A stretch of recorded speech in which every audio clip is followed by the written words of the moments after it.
di sini ada rangkaian pertama.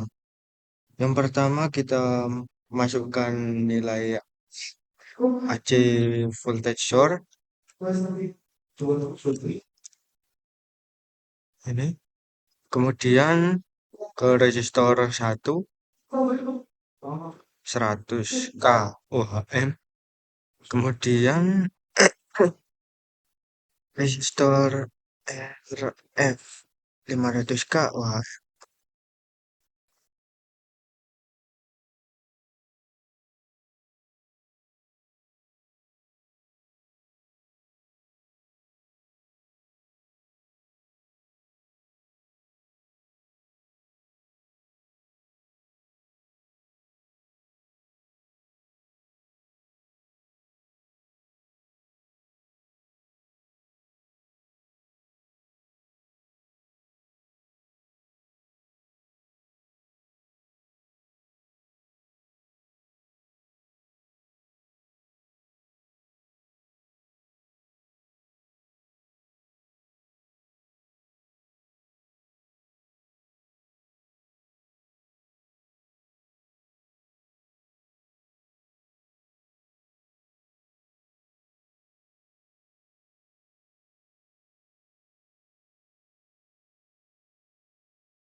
di sini ada rangkaian selanjutnya. Rangkaiannya hampir sama kayak tadi, cuman posisi resistornya yang berubah. Tadi di atas, sekarang di bawah. Nah, setelah kalian merangkai rangkaian ini, kalian masukkan nilai yang ada di tabel. Dan kita mulai dari yang ini, sumbernya dulu. AC voltage source. Kita isi dengan nilai 2 volt. Lalu kita lanjut ke R1. Kita isi dengan 100k ohm. Nah, setelah itu kita isi RF dengan nilai 500k ohm. Nah, jika sudah diisi semua, langkah selanjutnya yaitu kita run untuk melihat lihat gelombang yang ada di scope ini. Lalu kita run dulu.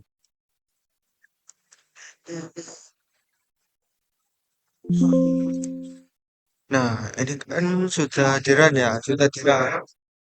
Lalu kita lihat hasilnya di scope dengan cara memencet tombol, memencet di scope dua, dua kali klik.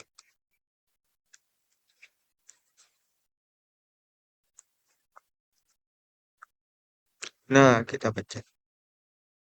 Nah, di sini muncul gelombangnya. Lalu gimana cara kita memisahkan? Yaitu dengan cara klik view, terus layout, kemudian kita pilih dua kotak.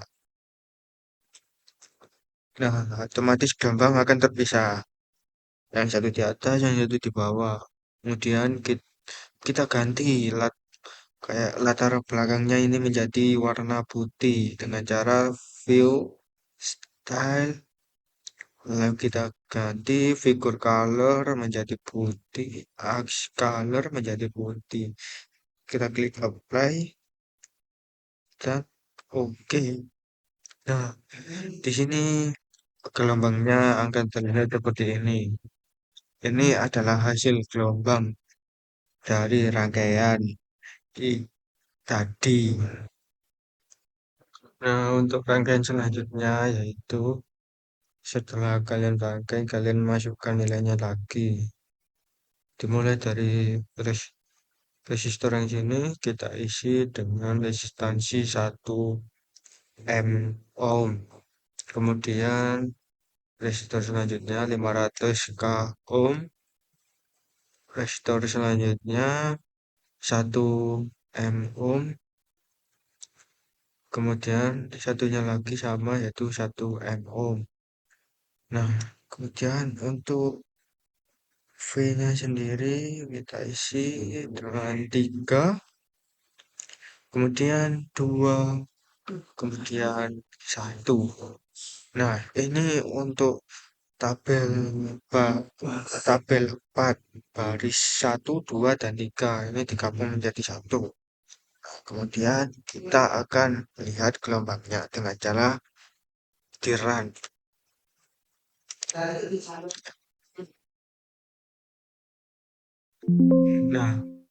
Nah, ini kan sudah di-run. Kalau kita lihat gelombang V1-nya ini, kemudian gelombang V2-nya ini, gelombang V3 ini.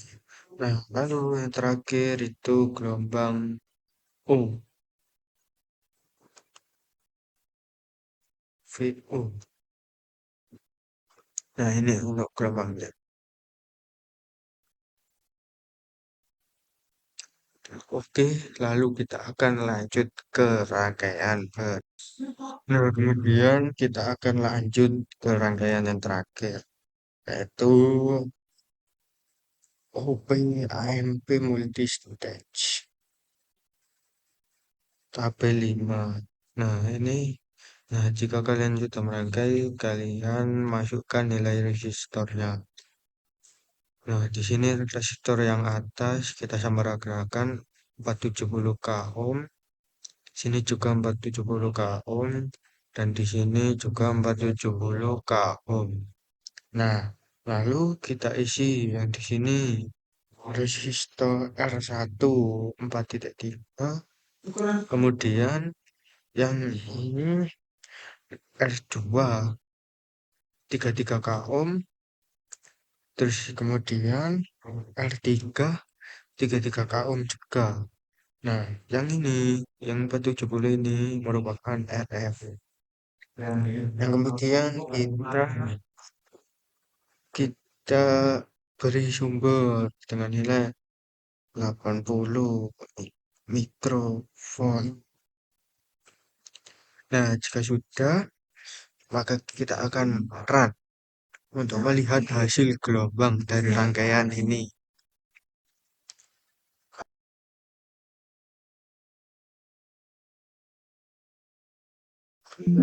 Nah, ini kan jika sudah di run, kita klik scope-nya 2 kali, 1, 2. Nah, di sini kan ini ada rangkai gelombangnya. Lalu kita kayak tadi view, view style warna putih. Oke. Nah, jadi begini untuk tampilan gelombangnya menjadi seperti ini. Nah, itu tadi adalah penjelasan dari masing-masing rangkaian dan gelombangnya. Terima kasih. Jadi saya akan menambahkan untuk bagian yang analisa matematis.